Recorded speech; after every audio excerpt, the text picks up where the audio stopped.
Ce soir, celui que tout le monde traque est un jeune taureau. Nous sommes à Baillargues, dans le sud-est de la France. Les vachettes, la fête, sont une tradition de la région. Pendant 6 jours et 6 nuits, ce village de 6000 habitants prend des airs d'Ibiza, aux Baléares. Ah, que la bête, je t'ai dit! Toute la nuit, Julien et sa bande vont courser le taureau sur ce char à roulettes. En fait, c'est un bar. À l'intérieur, des bouteilles, des mélanges d'alcool et de soda, tenus bien au frais dans une poubelle de la ville. Ces boissons, ils les ont préparées eux-mêmes dans l'après-midi. J'ai bu du whisky, de la vodka, des bières, du rosé. Ça, c'était au début. Les plus vieux, comme les plus jeunes, ça a toujours été comme ça. On boit et voilà quoi. C'est les vacances. Personne ne surveille qui boit et en quelle quantité. Dans la foule, des mineurs, un verre à la main. La fête autorise tous les excès. Et il ne faut pas attendre longtemps pour croiser ce qui s'écroule. Vous avez bu quoi ce soir là? Vodka. Combien? Je sais pas, une bouteille quoi. Il me reste ça quoi. Et vous avez quel âge? J'ai 16 ans. Et tu aimes bien te sentir dans l'état dans lequel tu es? Pourquoi t'as bu comme ça? Ben, c'est la fête quoi. C'est la fête à Baillargues. C'est comme ça, c'est tous les années comme ça. Et tu te sens bien? Ben ouais, là, je me sens bien. Ouais. Faut pas les écouter, ils sont bourrés. Le couple s'éloigne, il est 2 h du matin et la fête devient moins bon enfant. Attention, je suis bourré. Casse-toi! Nous croisons le petit ami de la jeune fille de 16 ans. Paniquée, elle a disparu. Les habitants la retrouvent au bout d'une rue, effondrée. Allez, tu te lèves. Et la fête à Baillargues. Allez, tiens un peu de vomi, tu vas t'asseoir. Comme ça. Allez, on est parti avec du vomi sur le bras. Pour cette jeune fille, la fête se termine au poste de secours. Pourquoi ces adolescents boivent-ils autant? Ont-ils conscience des risques d'addiction? Des conséquences sur leur santé? Après le sud de la France, nous irons en Espagne, où l'été, des jeunes Français s'enivrent pour quelques euros. Ah nous, le terrible gars, les pilous qui sont montagne dans la mer. Enquête sur ces jeunes pour qui fête rime avec alcool.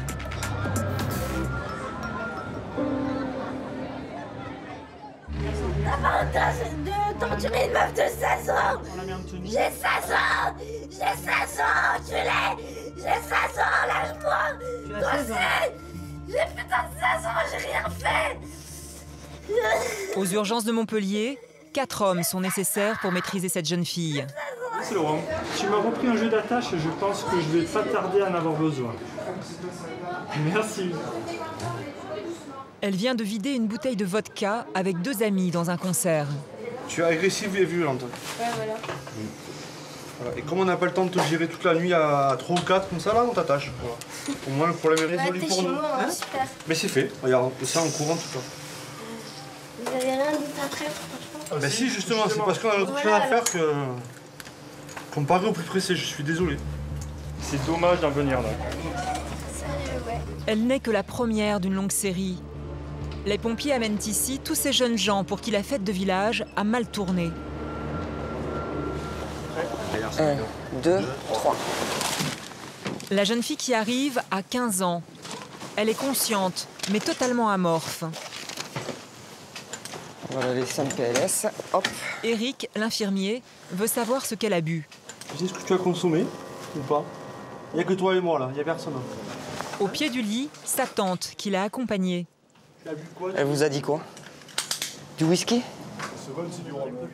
J'étais avec elle à la fête. Elle s'est isolée avec ses copines, d'autres copines, je sais pas. Elle a bu. Après, je peux pas vous dire ce qui s'est passé. Eh oui, excuse-moi, mais t'as plein d'herbe dans les cheveux. Ça sort d'où cette paille, tu le sais? Tu t'es roulé dans la paille. Je sais pas. Hein? Je sais pas. Je sais pas. De la paille dans les cheveux et couverte de poussière, la jeune fille n'a aucun souvenir de sa soirée. On va l'hydrater et attendre qu'elle élimine l'alcool qu'elle a dans son sang. Voilà, à environ 0,10 g par heure. Donc 2,4 g, il faut 24 heures. Avec 2,4 g d'alcool dans le sang, Claire n'est pas en simple état d'ébriété. Elle frôle le coma éthylique. À 3 grammes, pour les adolescents, il y a danger de mort. Ce qui va arriver après, c'est du rhum. Du rhum. On varie les plaisirs. Hein. Déjà, une autre jeune fille, ivre, elle aussi. 15 ans, 8 ans, Une mineure, aucun papier d'identité sur elle, personne pour l'accompagner. La priorité pour l'équipe médicale, prévenir ses parents. Bonsoir. Arrête. Tu es mineur, hein. On va être obligé d'appeler ta maman. Hein. Juste que tu assumes, tu as 15 ans. Qu'est-ce qui s'est passé? Rien. Rien. Ah ben, c'est un bon début, ça, rien. Arrête. Tu ne quitteras pas l'hôpital sans tes parents. Mon problème, c'est de savoir comment je peux joindre tes parents. Je veux pas les rejoindre. Ah mais tu n'as pas le choix, là. Tu es obligé. Tu resteras là tant qu'ils ne seront pas prévenus, tes parents. Mais je vais faire une équipe, maman. Tes parents, j'ai une obligation légale de l'appeler. Non, c'est pas vrai. Si, la loi m'oblige à les appeler, tu es mineur. Non, c'est mon obligation. Pardon? Des jeunes filles assez grandes pour s'enivrer, mais qui redeviennent des enfants, craignant la colère de leurs parents. Il faut que tu nous donnes le numéro de portable de ta maman ou de ton papa. Je vais vomir, je vais vomir. Bah tiens, t'as un petit mytho là. Tiens, bouge pas là. Elle est gentille, elle prévient. La dernière fois, il m'a pas prévenu. Elle est gentille, elle prévient. Là. Vous avez pas l'air inquiet là. Deux mineurs de 15 ans. Tu es inquiet de quoi? Elle va bien. Elle a juste éliminé son alcool comme les autres. Et puis, voilà. On est inquiet quand ils nous répondent pas. Après plus d'1 heure, Laura finira par céder et donner son identité. Au total, ce soir-là, 15 jeunes gens, garçons et filles, ont été accueillis aux urgences pour avoir abusé de l'alcool. En 10 ans, les hospitalisations des moins de 20 ans ont doublé. L'ivresse occasionnelle est de plus en plus précoce. Et pour ce médecin, ces excès ne sont pas toujours anodins. C'est sûr que dans toutes les alcoolisations aussi importantes, il y a toujours une part de détresse. Hein. On peut dire que c'est une fête qui dérape, mais il y a toujours une part de détresse qui fait déraper la fête, hein, je pense, vraiment. L'alcool, révélateur d'un malaise plus profond. C'est peut-être le cas de Victoire, la jeune fille agitée que les infirmiers avaient dû attacher en début de soirée. Elle s'est calmée en 1 heure de temps et après une piqûre de sédatif. Ses parents sont là. Demain matin, elle pourra rentrer chez vous, probablement. Après, ce qu'on propose en général dans ces cas-là, c'est de voir la psychologue, au moins pour un premier contact, parce que c'est quand même pas tout à fait normal de se mettre dans des états pareils à son âge, hein, avec de l'alcool. Vous, vous pouvez la voir sans elle. Hein, ça peut être déjà une première étape, elle peut vous donner des pistes un petit peu, parce que c'est des situations qui sont difficiles à gérer. Ça me dépasse. Même si on va me donner des conseils, je sais pas quoi faire. Je pourrais pas le faire. Ça sera un premier pas hein, pour essayer de voir qu'est-ce qui vous dépasse et en quoi est-ce qu'on peut vous aider pour le faire. D'accord? Très bien. Merci. Je sais pas quoi lui dire. Qu'est-ce que vous lui direz à une fille de 16 ans? T'as vu pourquoi? Qu'est-ce qu'elle va vous répondre? Est-ce que c'est la première fois que... Non. Non. Qu'est-ce que vous avez tenté les fois précédentes? Rien. Rien. On a laissé passer. Tout à l'heure pour que les choses se tassent. Et cette fois-ci? Cette fois-ci, je demande combien. La première fois, j'ai dit j'étais tellement malade, je ne recommencerai pas. Mais enfin. Apparemment, c'est la seule façon qu'elle trouve de pouvoir s'amuser, peut-être. Je sais pas. 15, 16 ans, l'adolescence, le moment où les parents ont moins de prise sur leurs enfants. Comment faut-il réagir? Dans cette maison du centre-ville de Nîmes, une famille accepte de nous ouvrir ses portes. ce sont des filles que nous allons suivre, car selon une étude de 2010, leur consommation d'alcool a augmenté de 20% en 5 ans. Clotilde et son amie Milane se préparent à sortir. Elles viennent d'avoir leur bac, elles ont tout juste 18 ans. On va aller sortir avec des amis. Boire un verre ou deux. Ou 3. C'est une soirée spéciale aujourd'hui ou c'est souvent comme ça? Oh non. C'est tout le temps comme ça? Bah là, c'est les vacances, donc c'est encore plus tout le temps comme ça, quoi. Tous les jours. Donc dans tous les cas, on boit. Voilà. C'est un peu le thème de la soirée. C'est bon? Oui, pour moi, oui. Jusqu'à l'année dernière, Clotilde devait demander la permission à sa mère pour sortir. Aujourd'hui, la jeune fille n'hésite pas à lui annoncer franchement son programme. Vous faites quoi exactement? Bah, on va aller au latin. Peut-être on va aller à du dégustation de vin. Et toi, tu vas déguster du vin? Ouais, je vais déguster. Qu'est-ce que tu vas déguster? T'aimes pas trop le vin, toi? Mais si, j'aime le vin. Ah bon? Le vin blanc et le rosé. Bien fruité. Voilà. Bon, pas le vin rouge. Attention. Pas trop boire? Oui, t'inquiète. C'est autour du sens du mot « déguster » que les filles vont se faire un peu taquines. Déguster, ça veut dire des petits fonds pour avoir une gorgée. Déguster, chez moi, ça veut dire que je vais prendre un verre et que je vais le boire avec des amis et que... Ah ouais, faut déguster une bouchée, ça suffit pas pour savoir si le vin il est bon. Il faut être sûr qu'il est bon. Dans cette maison, l'alcool n'est pas un sujet tabou. Mais Christine ne sait toujours pas vraiment pourquoi sa fille est attirée par l'alcool. Tu me dis très bien que tu t'amuses sans alcool. Mais c'est quand même mieux avec de l'alcool. En quoi c'est mieux? Bah, ça me libère. Je danse plus naturellement. Majeure, mais pas encore autonome. C'est maman qui doit faire le taxi jusqu'au centre-ville. Bonne soirée. Christine espère avoir donné suffisamment de repères à sa fille pour qu'elle fasse bon usage de sa liberté. C'est facile à un moment donné, tant qu'ils sont petits, jeunes, où justement on peut imposer ses règles. Mais après, quand elle a 18 ans, elle sort et autres. Et à part justement jouer la carte de la confiance, prévenir, c'est-à-dire dire les dangers qu'il y a et autres, j'ose espérer que ça fait de l'effet. Tout à l'heure, Clotilde et Milane avaient parlé d'une dégustation. Voilà à quoi cela va ressembler. On va trinquer à la normale, hein. On va essayer d'être un peu bien. Voilà. Merci. Cul-sec. Allez, débute pas. Une première bouteille de vin blanc mélangée à un sirop de pêche. Et ils enchaînent, à la terrasse d'à côté. On en prend 1, 2, 8, 14, 12. 2 Deux bouteilles de quoi? De rosé. Cette fois, c'est un vin rosé mélangé à de la grenadine, le sirop des enfants. Rosé grenadine, blanc pêche ou rosé pamplemousse, des mélanges très prisés des jeunes. Le sucre masque le goût de l'alcool.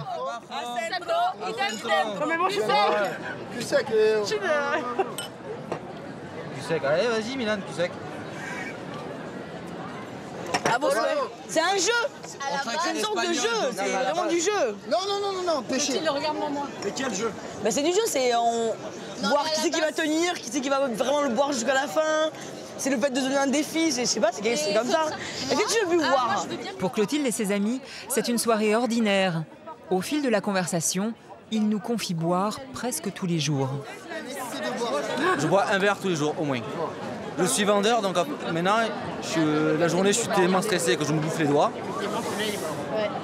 Que, ben voilà, au final, je suis obligé de boire un verre pour me détendre.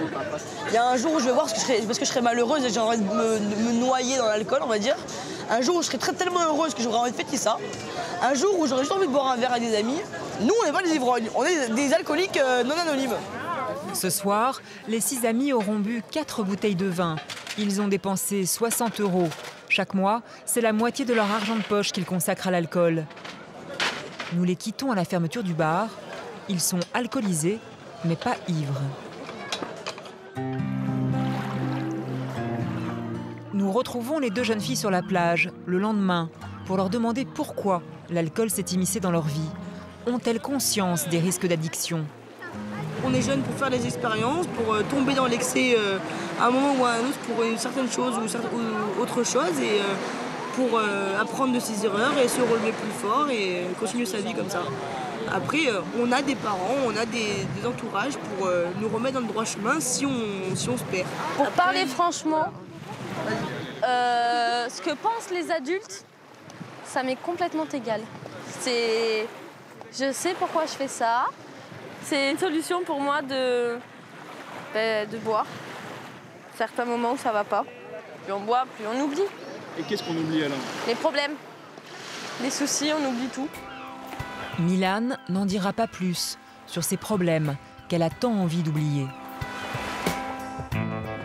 Pour mieux comprendre les raisons de cet attrait des jeunes pour la boisson, nous sommes retournés à l'hôpital de Montpellier, au service pédiatrie cette fois. Ce médecin a mené une étude auprès d'une centaine d'adolescents hospitalisés pour avoir trop bu. Il les a écoutés longuement sur leur rapport à l'alcool. On n'arrête pas d'annoncer à nos jeunes que c'est la crise, qu'ils ne vont pas y arriver, que trouver du boulot c'est impossible, etc. Donc il y a un repli sur soi du genre, moi je vais finalement en profiter, je vais vivre au présent, hein, sans trop me préoccuper des autres, parce que de toute façon, l'extérieur m'a l'air très agressif. Selon ce médecin, chez certains jeunes, l'alcool calme une anxiété. Ils nous avouent qu'en fait, boire, ça leur permet de mieux supporter les difficultés de leur existence. Donc ça, c'est important. L'alcool devient presque un médicament et est considéré presque comme un médicament, alors que, en réalité, c'est un toxique, quoi. Là aussi, on a une perte de repères et c'est pas anodin. C'est pas anodin pour le futur adulte qu'ils vont donner. En Europe, il y a des destinations pour boire en été. Lloret del Mar, en Espagne. Une station balnéaire, 300 bars et discothèques, autant que dans une ville comme Lyon, qui compte 10 fois plus d'habitants. Des cars entiers arrivent ici, d'Amsterdam, Londres ou Berlin. À l'une des terrasses, 4 Français. Ils viennent de Bormes-les-Mimosas. C'est l'heure de l'apéritif et pourtant, ils sirotent déjà un cocktail de soirée. Alors, il est bon? Ouais. Vos parents sont au courant? Oui, sans doute quand même. Ils savent qu'on boit, mais s'ils savaient qu'on buvait autant... Mais autant, je pense pas qu'ils se doutent qu'on boit autant. On vient pas ici boire du coca. 1, 2, 3. En Espagne comme en France, l'alcool est interdit aux moins de 18 ans. Vous venez de leur servir des mojitos? Oui. Êtes-vous sûr qu'ils ont l'âge de boire de l'alcool? Je ne sais pas. Vous n'avez pas 18 ans? Si. Vous les avez ou pas? Oui, on les a. Ok. Je leur fais confiance. Et pourtant, si 3 de ses amis sont majeurs, Nicolas, lui, n'a que 16 ans. Il ne demande jamais? Jamais. Je suis jamais dans les bars. Et même en boîte, c'est très rare. Si la bande d'amis a choisi Lloret, c'est parce qu'ici, les prix des locations sont imbattables. Pour s'offrir quelques jours dans cet immeuble du centre-ville, ces étudiants ont travaillé pendant 1 mois cet été. On paye 135 € pour 3 nuits. Donc ça fait 35 € par personne en fait pour 3 nuits. Une chambre, un salon et un coin cuisine pour 10 € par personne et par nuit, moins cher qu'un camping bas de gamme en France. Putain, j'ai faim là, on aurait dû prendre à manger. Ah, j'ai des BN, je crois. Il est 21 h et le dîner a des airs de goûter, mais il est arrosé à la bière. En Espagne, Lloret del Mar est appelée la capitale du tourisme de la cuite. Jonathan, en polo clair, est presque un habitué. Il y est venu 3 fois ces 6 derniers mois et il a ses adresses. Le premier cocktail s'appelle un B-52, du nom d'un bombardier américain. Alcool d'orange, liqueur de café, crème de whisky. 40 degrés d'alcool, puis à la paille, ces 2 carafes de vodka, jus de pomme et liqueur de melon. Un petit cocktail pour 8 €, 1 litre. 1 litre, on se le fait à 2. Tranquille.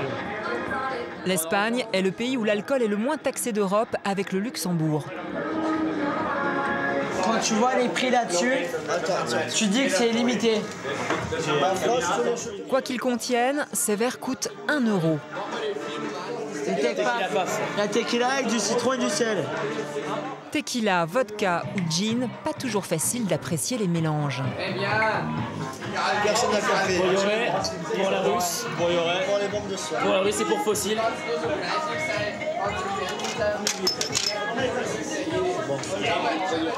En 1 heure, ils ont bu 8 verres et 1 litre de cocktail chacun, pour 10 € seulement par personne. Entre eux, la conversation devient décousue. C'est à cause de lui en fait. Regarde, c'est à cause de lui. Ouais, j'ai vu. En fait, écoute-moi, franchement, si t'es à Yoré, que t'as pas bu, que t'es pas éméché, c'est que t'as rien compris que. Là, on est bien. Que t'es pas à Yoré pour ce qu'il faut. On a nos limites quoi. Il n'y a personne pour nous dire ce qu'on doit faire. Il n'y a pas les parents, il n'y a pas de la famille pour nous dire. Loin des parents, loin des amis. On est entre nous, on fait ce qu'on veut. On fait ce qu'on veut. Comme si à l'étranger, loin de chez eux, ces jeunes se sentaient libres de boire à l'excès. Nous les laissons sur la piste de danse avec la promesse de les retrouver à la fin de la nuit. Ces 2 dernières saisons, le tourisme de l'alcool a fait 5 victimes à Lloret del Mar. Et pourtant, rien ne change.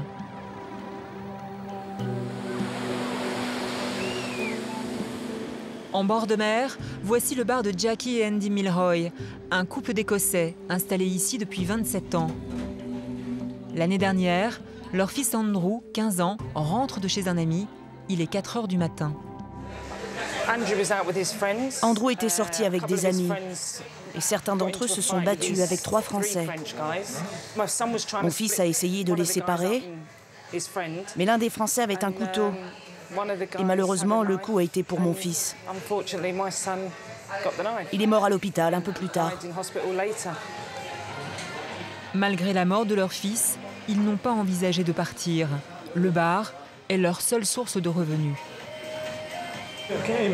Pouvez-vous imaginer Lloret sans ce business de la fête? Oh non, ce serait la fin. On a besoin des jeunes. Ce n'est qu'une petite minorité qui cause des troubles. Comme la plupart des gens qui ont un commerce ici, nous avons besoin que ce tourisme continue et que les jeunes viennent. Est-ce n'est pas un peu dangereux de servir des alcools forts, comme des cocktails d'1 litre, à de jeunes gens? Ces cocktails ne sont pas forts. Il y a très peu d'alcool dedans. C'est surtout du jus de fruits. Ils ne se saoulent pas avec ces cocktails. L'été, Lloret del Mar multiplie par 5 sa population. Toute l'économie de la ville dépend de ce tourisme de l'alcool. Depuis l'émotion suscitée par la mort d'Andrew, les patrouilles de police ont été renforcées. Le soir, elles s'interposent dans les bagarres. Mais les jeunes continuent à boire dans la rue, alors que la mairie l'interdit formellement. Allez, go. C'est sur la plage que les 4 jeunes Français achèvent leur soirée. Léger. Je sais pas pourquoi, mais on va se baigner. On sait pas pourquoi, on n'a jamais fait ça, mais c'est pas grave. Vous êtes sûr que c'est raisonnable après une soirée comme ça? Wow, non, ça va, on a encore... Bon. En discothèque, ils nous disent n'avoir bu que 2 verres. Alors, ce soir, ils s'accordent un dernier plongeon.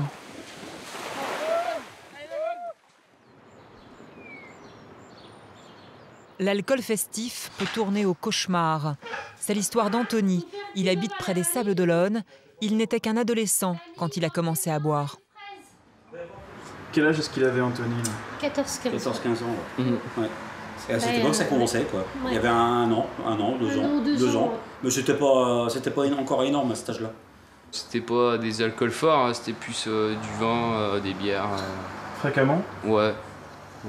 C'est-à-dire? Bah, presque tous les jours. Hein. On se dit que c'est normal au début. Ouais, tu dis c'est les jeunes, quand ils boivent une bière, bon, bah, tous les jeunes le font. Et comme le soir, lui, il mangeait en 10 minutes et il montait dans la chambre, il était couché, on voyait plus rien. L'alcool, ce n'est plus seulement la fête.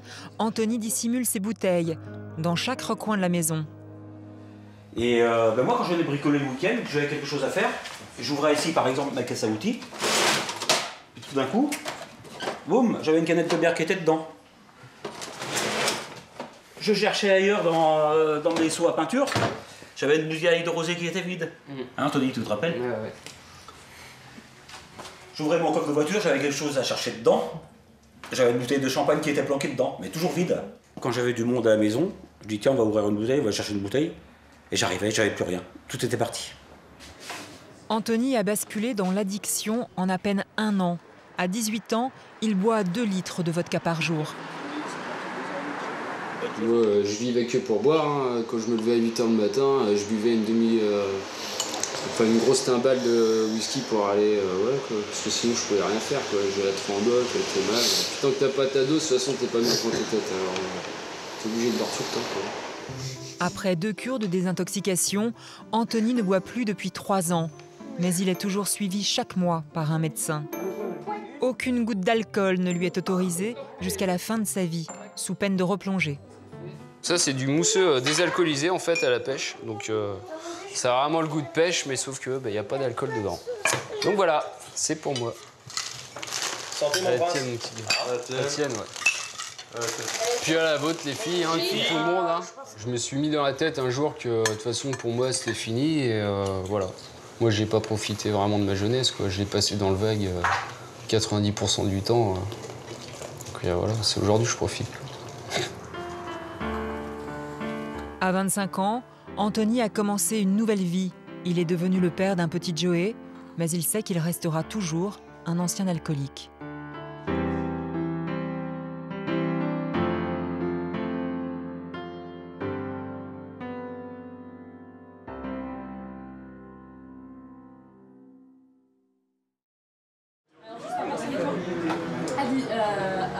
Elsa a 18 ans. Elle est en terminale littéraire à Caen. Pour elle, c'est un vendredi comme les autres. Il est 17h30. La soirée commence par l'apéro. 150 €.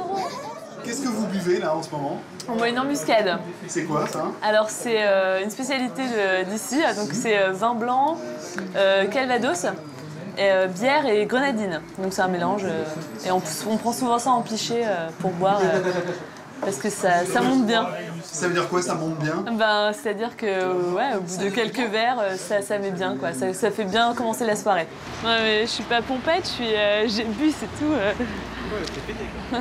Pour Elsa et ses copains, l'objectif est clair.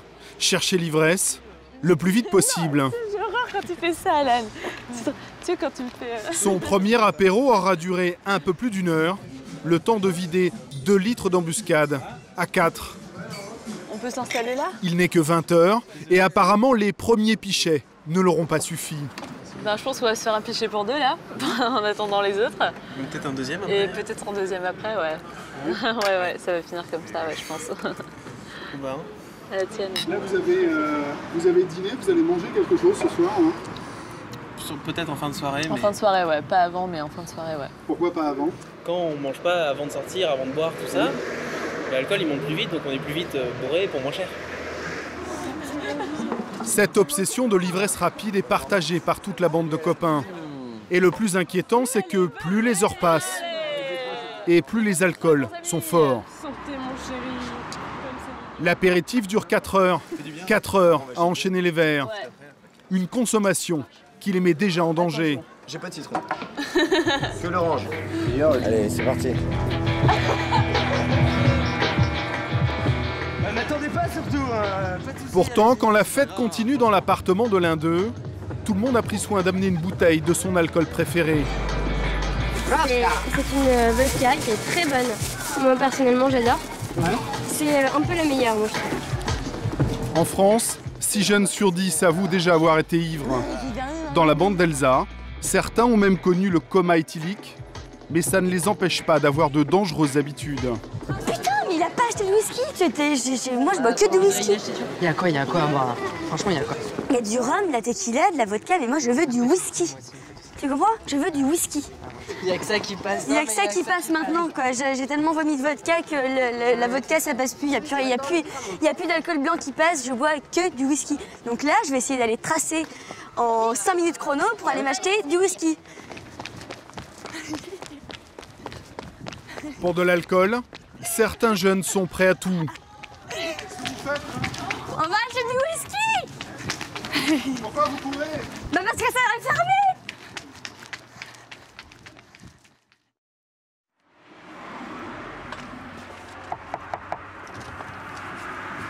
Salut. Salut. Les gueules de bois, les bouches pâteuses, les réveils difficiles, Yannick les a connus. Ah oui. Tiens, une photo. À 14 ans, il prend ses premiers verres pour vaincre sa timidité et c'est l'engrenage. À 17 ans, il boit au minimum 24 canettes de bière par jour. La différence que tu as quand tu étais dans l'alcool et ce que tu es maintenant, tu étais maigre, tu avais la peau terne. Moi, je voyais bien que tu glissais dans le monde de l'alcool. Et pourtant, je t'ai mis en garde. Et pourquoi t'as pas écouté à cette période-là? Parce que j'avais peut-être pas envie d'écouter. L'alcool était peut-être mon compagnon, hein, de chemin. Hein. On verra. Voilà.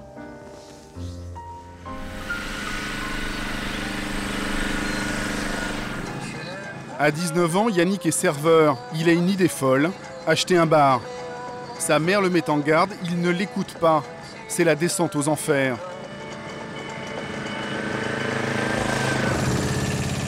Rapidement, il devient son meilleur client et consomme plus qu'il ne vend.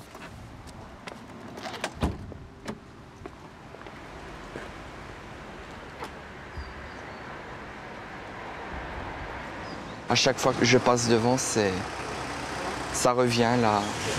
Qu'est-ce qui revient? Mes périodes quand j'étais alcoolique, quoi. Je repense à ce que je faisais, les gestes. Et vraiment,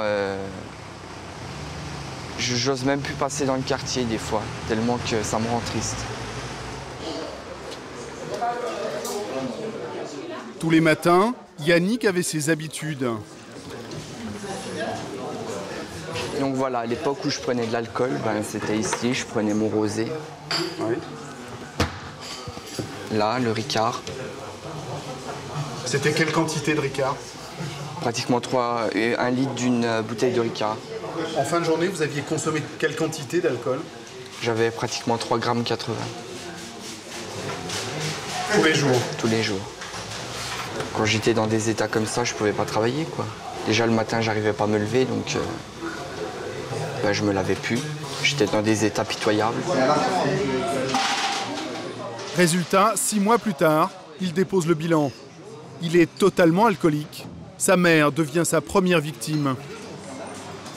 Surtout, il y a une chose qui m'a vraiment fait mal, c'est tes mots, quoi. T'as été d'une cruauté, alors là, une horreur, quoi. T'es qu'une salope, t'es qu'une traînée, dégage. De toute façon, t'es pas une mère, t'es qu'une pute. Et puis, fous-moi la paix, et puis dégage, et puis je veux de l'argent, et puis... c'était quelque chose, hein. Oui, c'est vrai que c'était des moments... Tu te souviens la paire de claques que je t'ai mis? Ouais. À 4h moins le quart du matin?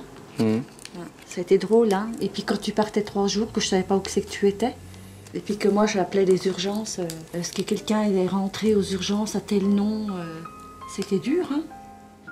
Sa mère est désespérée, elle ne voit plus aucune solution. Sa décision est brutale. Et puis au bout d'un moment, vous avez les bras qui tombent. Vous vous dites, vous avez tout épuisé, qu'est-ce qu'il faut faire? C'est de là que j'ai dit, écoute, moi je peux plus rien pour toi, débrouille-toi. C'est ça, Yannick? Oui.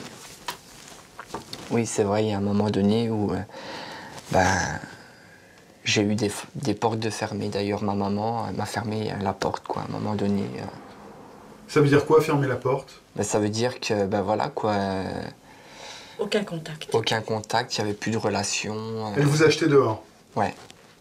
Vous l'avez vécu comme un échec? Ouais, complet. Un gros échec, c'est même plus qu'un échec, c'est comme si c'était une partie de vous-même qui part. Comme si vous avez une partie de vos tripes qui part et... C'est comme on dit, c'est la chair de sa chair, mais on n'a pas le choix. Et je regrette pas et je ne regretterai pas ce que j'ai fait. Mais c'est vrai que ça a été dur, ça a été des moments très très durs. Mais bon, c'est vrai qu'au moment où la porte s'est fermée, c'est là où j'ai commencé à m'en sortir. Hein. Pour Yannick, c'est le déclic. Il passe quelques jours dans la rue et comprend à ce moment-là qu'il doit absolument se soigner. Il y a tout juste 1 an, il décide d'entamer une cure de désintoxication. Est-ce qu'il n'y a pas une envie encore aujourd'hui? Non, pas du tout. Parce que maintenant, j'ai fait le choix d'arrêter, de passer à l'abstinence. Je sais que je suis malade alcoolique. Encore aujourd'hui? Aujourd'hui. Ça veut dire quoi, malade alcoolique? Ça veut dire toute ta vie.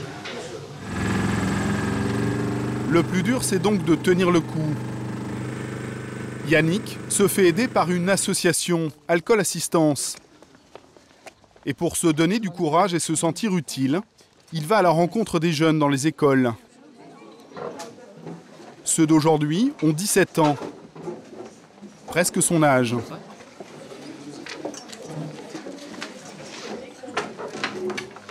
Donc tout d'abord, bonjour à tous. Je voudrais vous faire comprendre comment l'alcool peut devenir un bon compagnon. Alors donc, moi je suis tombé dans l'alcool, comme vous tous. Hein, on sort le week-end, on commence à boire, c'est du festif, entre amis, entre copains. Puis après, avant d'aller travailler, j'avais besoin de mon verre. Hein. J'avais besoin de mon verre pour aller travailler. Et un beau jour, mon patron, il me dit, écoute Yannick, ça peut plus aller. T'es accro à l'alcool, je ne peux pas te garder. Tu vas devoir partir. Je me suis retrouvé tout seul, sans argent. Ma mère m'a appelé le soir pour me dire ça va Yannick? Je lui dis oui, ça va, mon contrat est fini, je m'en vais, je pars à Paris chez des amis. Sauf que j'ai fait le SDF pendant une semaine. Pendant une semaine, j'étais à la rue. J'étais obligé de mettre ma casquette par terre pour demander de l'argent pour pouvoir avoir de l'alcool. C'est l'envie de boire. Ça me faisait tellement de bien, je veux dire, c'était mon médicament, c'était mon dépresseur, quoi. C'est le goût, c'est l'amertume de l'alcool, c'est... Vous dites pas, cette histoire de problème d'alcool, ça vous a un peu bousillé votre jeunesse? Oui. Oui, ça m'a bousillé ma jeunesse parce que j'en ai pas profité, quoi. Vous pensez pouvoir, par exemple, boire un verre de vin rouge sans retomber dans l'alcool? Non, malheureusement, non.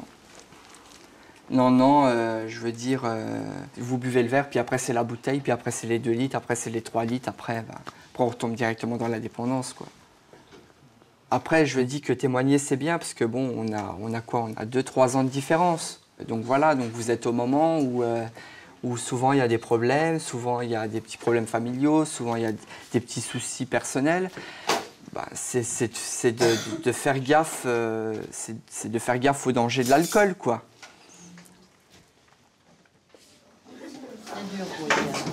C'est pas facile de témoigner? C'est pas facile, non, parce que il y a des choses à sortir et bon, même que je suis un abstinent depuis 1 an, c'est pas toujours facile de dévoiler des choses personnelles en soi qu'on a vécues dans la dépendance.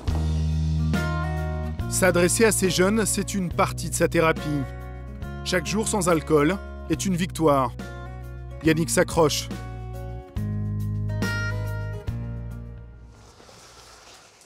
J'affiche pour la boîte. Christophe a 42 ans.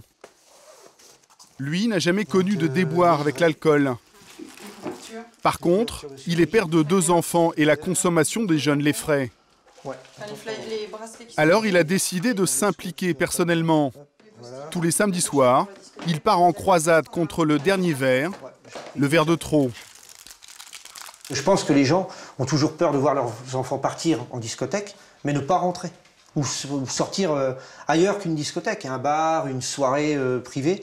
Il y a toujours le doute de dire est-ce que mes enfants vont rentrer? Il y a toujours la peur du coup de téléphone. Dernièrement, il y a eu 2 accidents. Moi, j'ai un ancien copain d'école qui est décédé dans un accident auprès de chez nous. Il ne conduisait pas, mais il est décédé dans l'accident. Et ça touche énormément. L'alcool chez les jeunes en Normandie, une centaine de morts sur les routes, tous les ans. Mais surtout la première cause de mortalité chez les jeunes en France. Christophe traque les endroits à risque, comme ici, cette discothèque isolée en pleine campagne. Un cauchemar pour lui, car pour y venir faire la fête, il faut obligatoirement prendre sa voiture. Christophe a réussi à sensibiliser le patron. Il l'a laissé ouvrir un stand à l'intérieur même de l'établissement. On a l'impression que ça vous fait plaisir d'être là. Ouais, parce qu'on sait qu'on va faire de la prévention, qu'on va inciter les jeunes à faire attention avant de repartir, leur expliquer ce qu'on fait, leur faire passer le message. Vous êtes là? 5. Allez-y, bonne soirée. Merci aussi. La technique de Christophe est bien rodée. Dès qu'un groupe arrive, Il doit rapidement repérer le conducteur et lui proposer un contrat. C'est qui le capitaine de soirée? C'est Bibi, comme d'hab. Celui-ci est un habitué. Tu vas bien? Bah impeccable.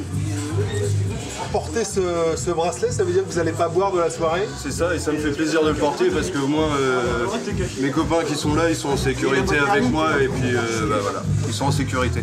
Mais on peut s'amuser sans boire dans une Je m'amuse très bien, j'ai eu l'ambiance dans la boîte de nuit, je viens tout le temps ici. Je ne bois pas et je suis toujours en train de danser. Et voilà. Vous êtes venu en voiture?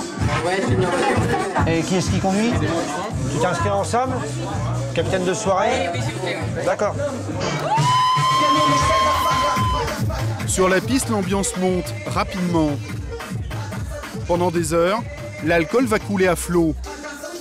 Sur les tables, les bouteilles d'alcool fort s'entrechoquent.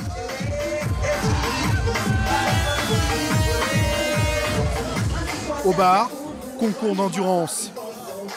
À ce petit jeu-là, les premières victimes s'écroulent rapidement. Pour Christophe, la soirée s'annonce difficile. Ok, j'ai bu, mais je vais jamais tuer personne, n'importe quoi, mais... Non mais déjà, dépêche-toi, sérieux. Retour au centre-ville de Caen avec Elsa et ses amis. J'y vais. L'une d'entre elles veut absolument une bouteille de whisky pour continuer la soirée. Course contre la montre. L'épicerie ferme dans quelques secondes. Ah putain, c'est fermé les bêtes.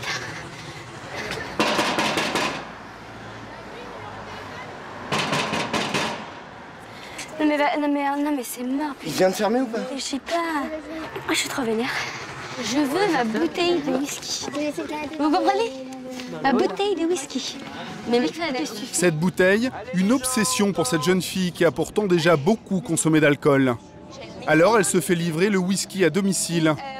Un service qui fait un tabac dans les grandes villes. Il suffit d'appeler pour avoir de l'alcool. Il suffit d'appeler et ils nous livrent dans l'heure qui vient, je pense. Il y a toujours une solution de secours. Et des apéros, il vient jusqu'à chez nous. Mais bon, 40 € la bouteille. On descend là. Non, mais ça. Non, mais il a raison, c'est plus court. Bon, bah, on descend là alors. Pourquoi tu fais la tête? Guillaume! Le livreur les attend devant l'immeuble. Mais de toute façon, j'ai pas les 27 €. On vérifie leur âge, mais pas leur niveau d'alcoolémie. 20 centimes. J'ai 30 centimes. Non mais attends, mais c'est bon, je vais... 50 centimes. Merci à vous, bonne soirée. Merci beaucoup. Au revoir. Alors? Bah ça y est, mais moi ça me fout les nerfs de mettre autant de thunes quoi. Tu vois, d'avoir une bouteille comme ça. En plus c'est de la merde ce whisky-là, ça a l'air dégueulasse. Il est minuit et aucun des jeunes de la bande n'a consommé autre chose que de l'alcool. Attention, il y a des citrons. Comme beaucoup de jeunes, Elsa et ses amis considèrent qu'une fête ne peut pas être réussie sans ses excès. On peut faire une fête sans alcool.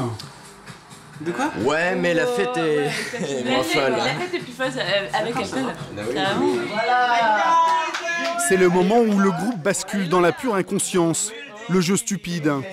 Je sais plus, vas-y, je vais reconnaître. Bah mort. Ok, vas-y, rouge ou noir? Noir.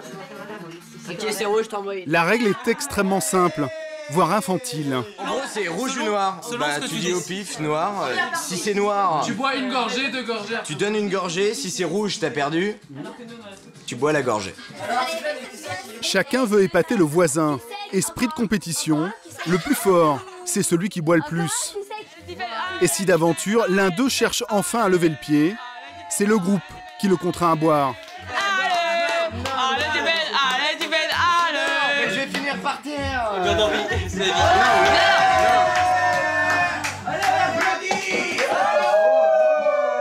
Avec ce principe-là, on boit beaucoup. Non, franchement, on peut boire 2 verres en 5 minutes. Non mais attends. 4 gorgées, mec. Les conséquences, vous y pensez ou pas de boire comme ça? On les connaît, les limites. conséquences. Franchement, à force, on connaît nos limites et on sait qu'à un moment, faut arrêter de boire ou ça va pas, mais on les sent quoi. C'est quand on se sent pas bien et là on. Quand on voit que ça tourne un peu trop, faut arrêter de boire. Et puis Leurs limites, ces jeunes ne les connaissent pas. Rhum, vodka, whisky, tequila. Chacun va boire pas loin d'1 litre d'alcool fort. En à peine 2 heures.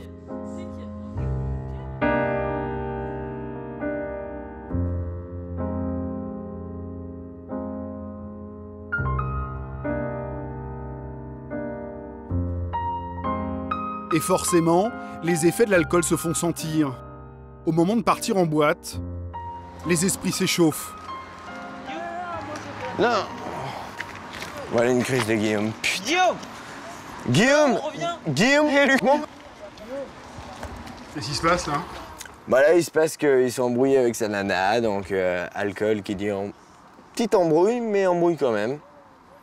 Ça, l'alcool aide à ça ou... Ça énerve un peu, mais y a pas que ça qui joue, quoi. Faut chier, putain. L'alcool a finalement gâché la fête. Je t'avouerais qu'ils font chier, putain. Le con de finir la soirée sur cette ambiance-là, putain, mais... En fait, le truc, c'est qu'il faut... Ouais, mais c'est pas à nous de subir, tu vois. Je suis d'accord avec toi, ils pensent pas aux autres, ils pensent pas aux autres. Certains vont quand même finir leur soirée dans cette boîte de nuit et vont encore boire énormément. Tous pensent que leur abus d'alcool n'est dangereux que s'ils prennent le volant. Pourtant, sans même qu'ils s'en rendent compte, l'alcool fait déjà des dégâts irréversibles sur leur santé.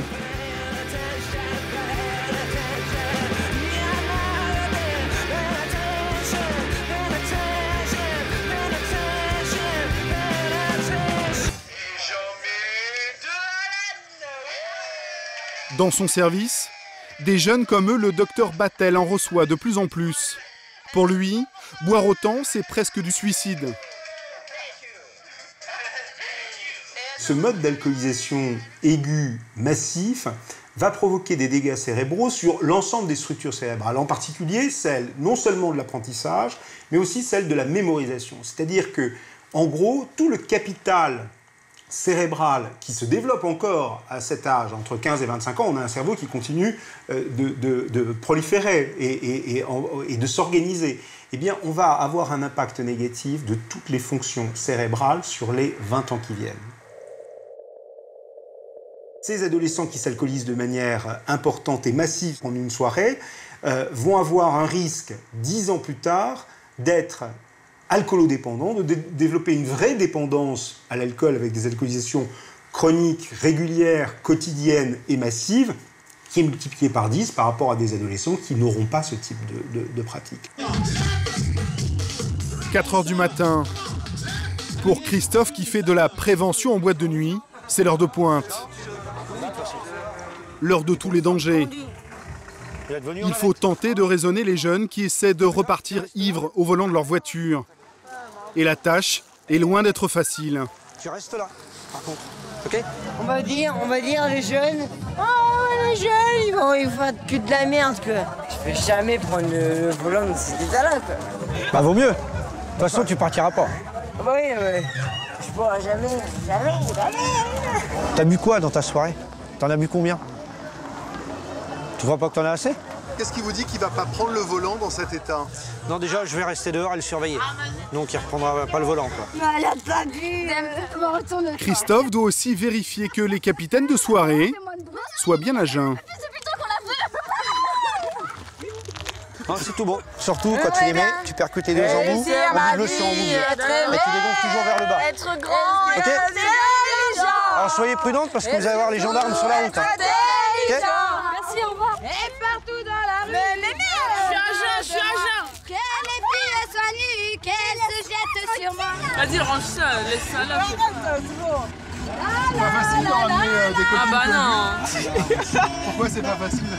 Bah ils sont saoulantes, ils veulent pas rentrer chez eux. Et moi je travaille demain, j'ai un métier. C'est du whisky coca. Un peu plus, au revoir. À 50 mètres de la discothèque, un comité d'accueil complète le travail de Christophe.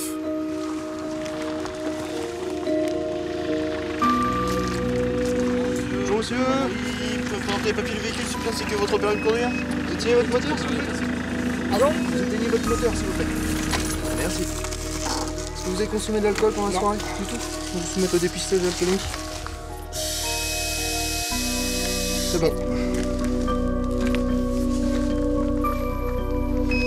0-0. C'est bon. C'est bon. Merci. Christophe a apparemment bien fait son travail de prévention. En 2 heures de contrôle, aucun conducteur ne sera verbalisé pour conduite en état d'ivresse. Merci. Au revoir. 6 heures, l'heure de la fermeture. Certains décident de rentrer en taxi, mais cette sagesse n'est pas partagée par tout le monde. C'est le cas de ces 2 jeunes qui attendent sur le parking que les gendarmes lèvent le camp. Ivres, ils sont très difficiles à raisonner. Vous êtes en état de conduire, à votre avis? Bah franchement, on va essayer les petits tests.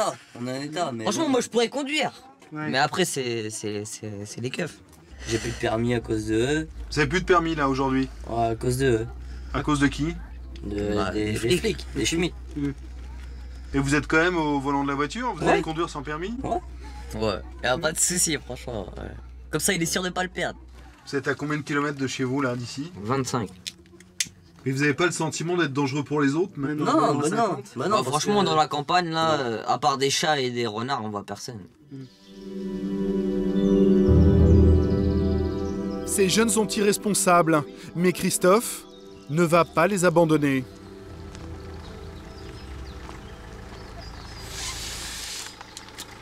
Tiens, alors ça dit quoi? C'est positif. Donc tu éteins ta voiture, ouais, mais tu fermes les carreaux.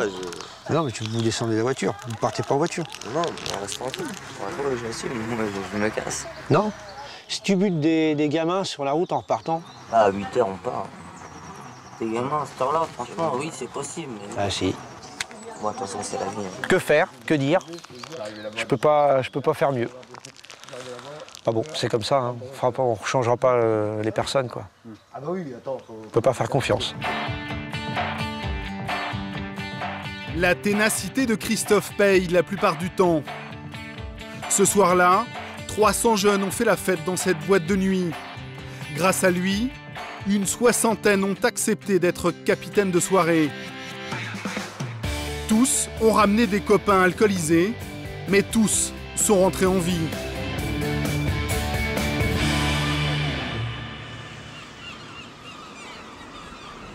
Commune de Saint-Aubin-sur-Mer, à 20 km de Caen. Il est 11 h. Isabelle, la mère d'Elsa, commence régulièrement son week-end de la même façon. Une contrainte qu'elle accepte volontiers, aller chercher sa fille en ville.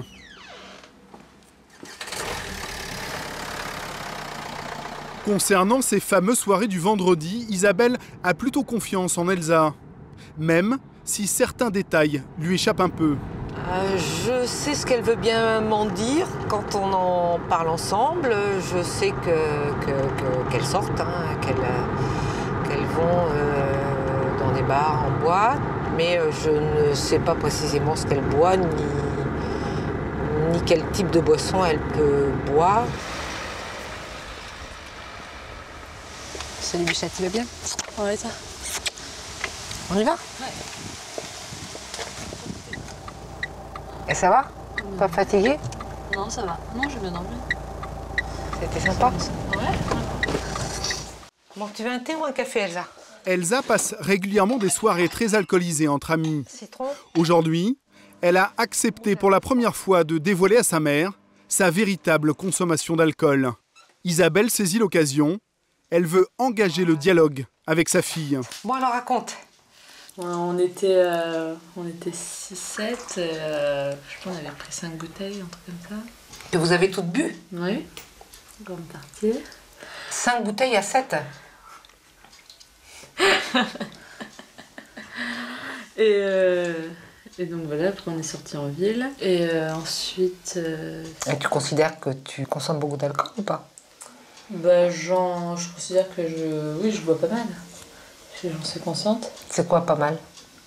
Ben, je sais pas, hier soir, j'ai dû boire un litre, un truc comme ça. Un litre de quoi? Un litre d'alcool en tout. Mais du même alcool, d'alcool fort? D'alcool différent. Et tu te sentais comment? Je me sentais lucide. Hein. Lucide?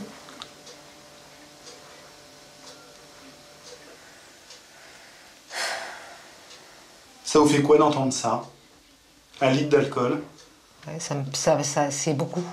Je sais que c'est beaucoup. C'est beaucoup pour c'est beaucoup pour tout le monde d'ailleurs. Et si je te demandais de réduire cette consommation, comment tu réagirais? Je préférerais même pas passer un pacte avec toi par rapport à ça parce que je suis pas sûre, c'est certaine que je le tiendrai. Tu serais pas là pour le voir en plus, donc je préfère pas m'engager là-dedans.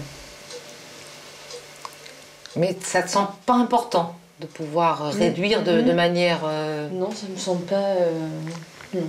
Pourquoi pas 1,5 litre, pourquoi pas 2 litres quoi, oui, ça je sais rien. Ça oui, ça pourrait très bien être 1 ou 2 litres.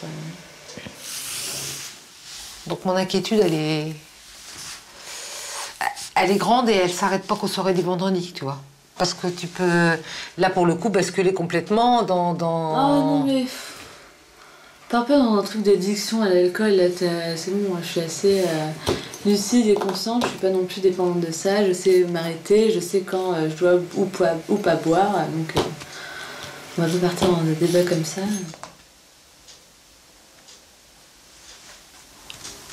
Ça va pas? Non. Ouais. Bien. Non mais je m'en... Viens. Non. Mais si, viens là. Non, je me casse la main. C'est horreur de parler de ça en plus. Ah. Pour Elsa, dire la vérité à sa mère est un moment douloureux. La discussion est difficile. C'est aussi dans notre rôle d'adolescent d'être comme ça, on est buté, on est borné, on a envie de dépasser des fois nos limites et ça nos parents ne le comprennent pas, on a beau leur expliquer, ça ne changera rien. Donc c'est pour ça que des fois on est obligé de leur faire du mal, mais c'est comme ça. Mais vous avez jamais le sentiment de glisser vers une consommation d'alcool dangereuse? Non. Bah non, pas depuis. Non. À force de patience et d'amour, la mère d'Elsa a réussi à renouer le dialogue avec sa fille. Elle sent que c'est important d'en parler avec elle. C'est pas simple, ça. Hein. Non. On peut être honnête, et toi et moi. On se dit les choses et moi je te fais confiance. Il y a un moment donné, il faut être sûr que ça dérape pas de manière inconsciente. La frontière, elle peut être très... Elle peut être mince. Ouais. Elle peut être mince. Il y a le risque immédiat, là, oui. Effectivement, de ces soirées où on va pas forcément maîtriser, voilà. Et puis il y a le risque de demain et de l'avenir et de dire il m'en faut encore plus et toujours plus. C'est ça en tant que parent aussi que moi je ressens. C'est bien. Et elle est très touchante, cette mère. Alors moi, ce que je peux conseiller aux parents, c'est de ne jamais lâcher l'affaire. C'est-à-dire qu'il faut, en permanence, ouvrir la discussion et le dialogue. Et peut-être que, plutôt que de lui dire « Qu'est-ce que tu as fait hier soir et qu'est-ce que tu as bu ? Parle-moi de ta soirée d'hier soir. » Et de laisser venir. Et plus on ouvre le dialogue, plus il y a des choses qui vont rentrer dedans. Je pense qu'effectivement, pendant 1h30, mère et fille auront parlé alcool. Désormais, chacune sait que sur ce sujet, le dialogue est possible. Pour Yannick, le combat est permanent. Après une longue et difficile période de cure, cela fait 1 an jour pour jour qu'il n'a pas bu une seule goutte d'alcool. Ah, bonjour Yannick. Alors, pour marquer cet événement, l'association Alcool Assistance, qui l'a aidé à s'en sortir, lui a préparé une surprise. Je suis ému parce que c'est un jeune. Il a 20 ans. 20 ans. Et moi, si on m'avait dit à 20 ans, dis donc, Gabi, il va falloir être abstinent définitif, eh ben, j'aurais dit au médecin, allez vous faire voir ailleurs. Mais franchement, Yannick, bravo. Yann reçoit cet insigne, signe de ta volonté. Et je suis vraiment très très fière de toi, de tout ce que tu as fait, de tout ton parcours. Je t'adore. Une médaille pour le courage. Pour ces anciens alcooliques qui ont tous la cinquantaine, Yannick est devenu un exemple. L'exemple d'un jeune qui a réussi à vaincre l'alcoolisme à 20 ans. Aujourd'hui, Yannick n'a toujours pas bu une seule goutte d'alcool. Régulièrement, il continue sa thérapie face aux jeunes dans les lycées. Christophe poursuit sa croisade anti-alcool tous les samedis soirs en boîte de nuit. Une croisade qui sauve des vies. Elsa a renoué le dialogue avec sa mère. Aujourd'hui, elle sait qu'au moindre problème, elle peut compter sur elle.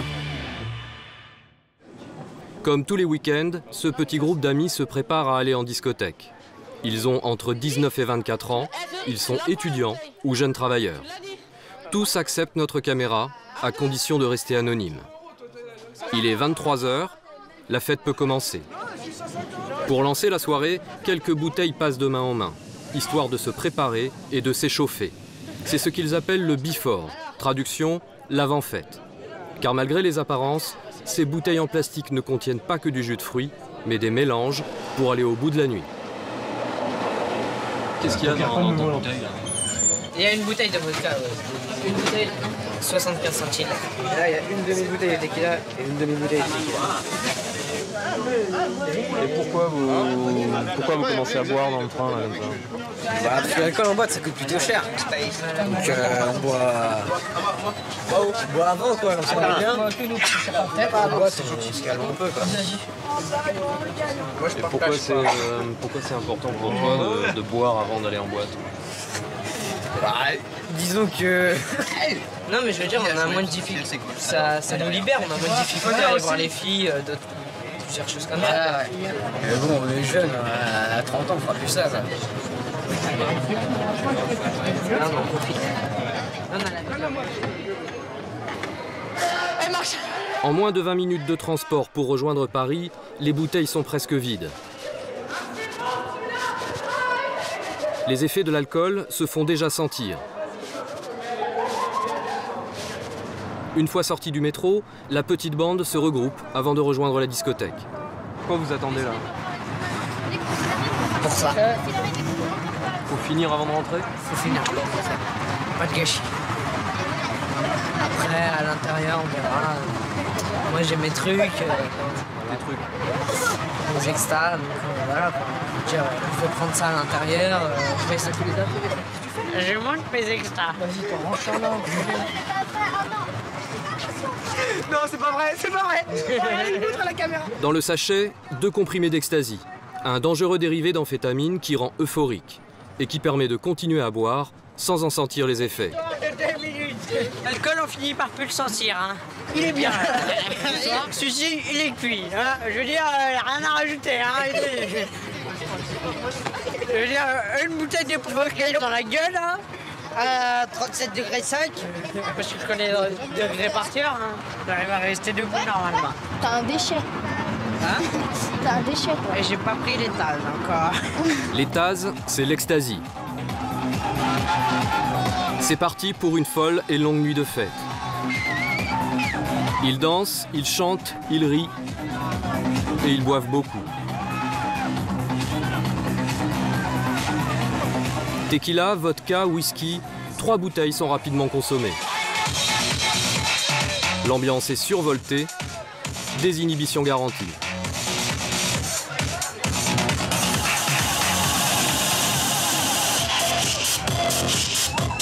Pour ceux qui en ont pris, les comprimés d'ecstasy font leur effet. Avec l'alcool ingurgité, ils n'ont plus aucune conscience de la réalité. Mais pour les moins résistants, vers 4 h du matin, il devient difficile de garder le rythme.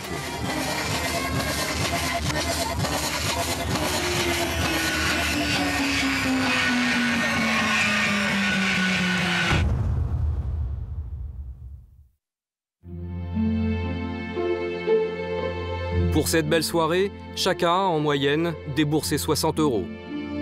L'un d'eux, ivre d'alcool et d'ecstasy, sera agressé sur le chemin qui le ramenait chez lui. Un autre, proche du coma éthylique, finira sa nuit aux urgences. Il a dormi 20 heures d'affilée. Les filles n'ont pas été en reste non plus. Elles sont allées jusqu'au bout de la nuit, ont fait de belles rencontres et se sont bien amusées elles aussi. C'était vraiment une belle soirée. D'ailleurs, samedi prochain, c'est promis, ils remettront ça.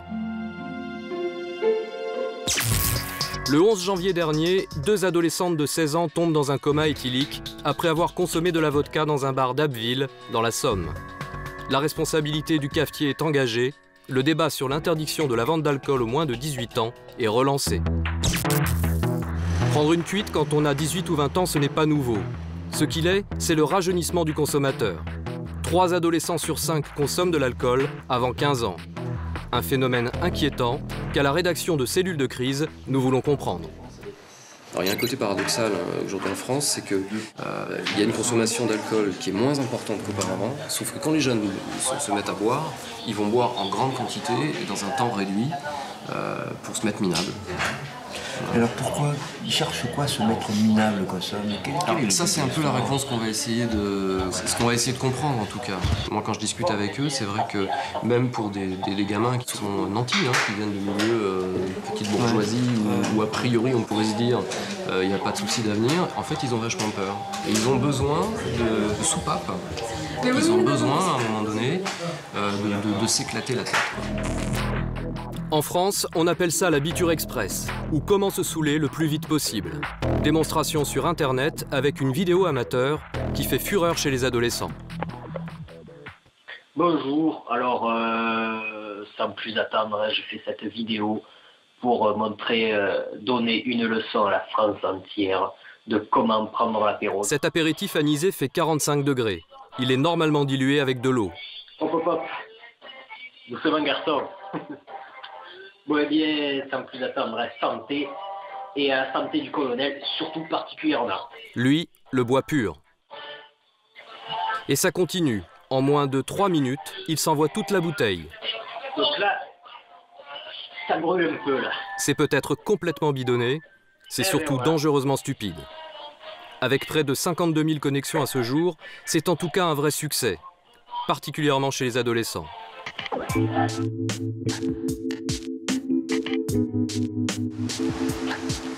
Mais il y en a certains, la biture express, ça ne les fait pas rire du tout. À Montreuil, j'ai rendez-vous avec Alain. Il a été alcoolodépendant plus de 20 ans. Il sait de quoi il parle. Le concours maintenant de celui qui arrive à être bourré le plus rapidement possible, ça me fait penser un peu au concours de celui qui a la plus longue. Moi je reprends ma jeunesse. Au début, j'étais guerrier. J'étais fier de mes bitures. J'étais content de tremper un croissant dans du Ricard à sec. Je faisais marrer tout le monde. Là, ouais, vous êtes un héros. Après, quand vous êtes dans le caniveau, mais là, vous n'êtes plus du tout un héros. Quand vous avez une flaque autour de vous et que les gens contournent la flaque que vous êtes sur le trottoir, vous voyez que les gens vous contournent, mais ils ne vous regardent pas, vous n'êtes plus rien. Vous êtes un rien. Alain a été une de ces ombres.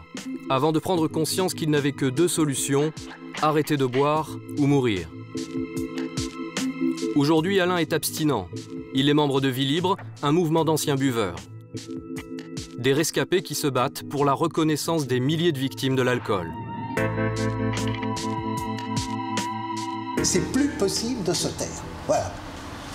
On arrive à parler de 10 baleines qui échouent sur le sable, et on n'arrive pas à parler et à les aider, tout ce que vous voulez, ce qui est très bien, mais on n'arrive pas à parler de 45 000 morts. Là, c'est pas possible. 45 000 morts d'alcool tous les ans, c'est pas possible. C'est une guerre tous les ans, ça disparaît, il n'y a rien qui est fait. C'est peut-être parce qu'en France, l'alcool représente un marché de 13 milliards d'euros annuels. 45 000 morts, c'est l'équivalent d'une ville moyenne qui est rayée de la carte chaque année à cause de l'alcool. Cirrhose, mais aussi cancer, crise cardiaque, accident, l'alcool est très souvent présent. Et chez les jeunes, c'est surtout le samedi soir à la sortie des discothèques que l'alcool fait prendre le plus de risques.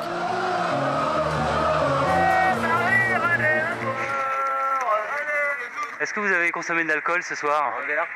Un verre? Roulez bourré, roulez. On a bu 2 verres de Sky. Moi je me suis mis rond des blés, putain. Vous avez bu beaucoup? Un petit peu on va dire, quand même. Combien? 2, 3, 4, 5 litres on va dire. Vous avez un peu bu ce soir? Vous vous sentez en état de conduire? Tout à fait. Complètement? Complètement. Il y a des gens qui arrivent à contrôler et des gens qui n'arrivent pas. Et vous arrivez? Sans problème, ouais. C'est toujours ce qu'ils disent, qu'ils contrôlent. Les dangers du cocktail alcool-vitesse sont pourtant bien connus des jeunes. Un accident mortel sur 3 est directement lié à l'alcool. Et aujourd'hui encore, la route reste la première cause de mortalité des 15-24 ans. La notion de plaisir, c'est plus fort que tout, y compris plus fort que la mort, plus fort que tout ça.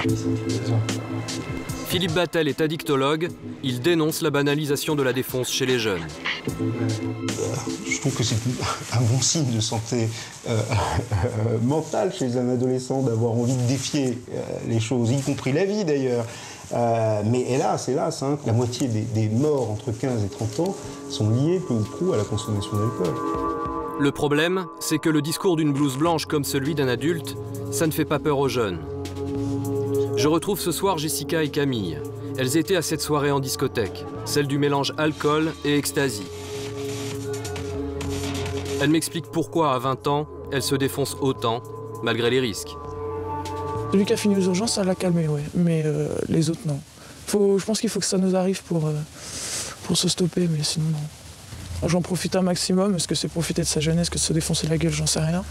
Maintenant, moi, je suis à un âge où je fais toutes les expériences. Maintenant, quand je vais commencer à avoir ma famille, à être enceinte ou quoi, ok, ça sera terminé. Ça, c'est clair et net. Je ne mettrai jamais ma famille en danger pour ça, quoi. Pour nous, c'est passé dans la banalité, quoi.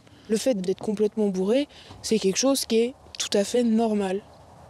C'est presque pas normal la personne qui s'est jamais pris une cuite à 20 ans, quoi. La société elle nous met des règles psychorigides où il faut être comme ci, comme ça, comme l'autre. C'est vrai que des fois, c'est un peu lourd à porter, quoi. Et là, c'est vraiment le moment où on peut complètement se lâcher, quoi. C'est vraiment, on peut être vraiment comme on a envie d'être. Donc ça, c'est quoi aujourd'hui votre consommation? C'est dire merde aux adultes et faire la révolution? On va peut-être pas faire la révolution, mais dire merde, ouais. Dire vos interdictions, on en a strictement rien à foutre, on a envie de se boire la gueule, on est majeur et vacciné, on fait ce qu'on veut, quoi. Laissez-nous vivre un peu aussi, quoi. La liberté, le credo d'une génération qui mélange allègrement drogue et alcool. C'est tellement facile de se fournir. Même pour un mineur de moins de 16 ans, c'est un jeu d'enfant d'acheter de l'alcool, alors que c'est interdit. Démonstration en caméra cachée avec Antoine, 13 ans. Premier magasin, Antoine prend un pack de 12 bières. Vous avez combien? 7,40. Ouais. Le seul problème pour la caissière, c'est un manque de monnaie. Ah oui. Elle ne se pose même pas la question de l'âge d'Antoine. Ah non, j'ai 5 centimes. Vous n'avez pas trouvé un peu jeune pour acheter de l'alcool? Pour seule réponse, un sourire gêné. Deuxième magasin. Antoine prend une canette de bière et une bouteille de vodka prémix. Un prémix, c'est un mélange de soda, de sucre et d'alcool. Un cocktail qui se boit comme du petit lait, surtout par les adolescents. Cette fois-ci, le vendeur est quand même hésitant. C'est à moi. C'est bon. C'est à moi. T'as quel âge? Hein? T'as quel âge? J'ai 13 ans. C'est mon père, ça va. C'est pour toi ou pour ton père? Non, c'est pour mon père.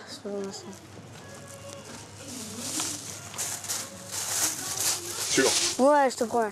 Le gros mensonge emporte la vente et ça marche à tous les coups. Troisième magasin.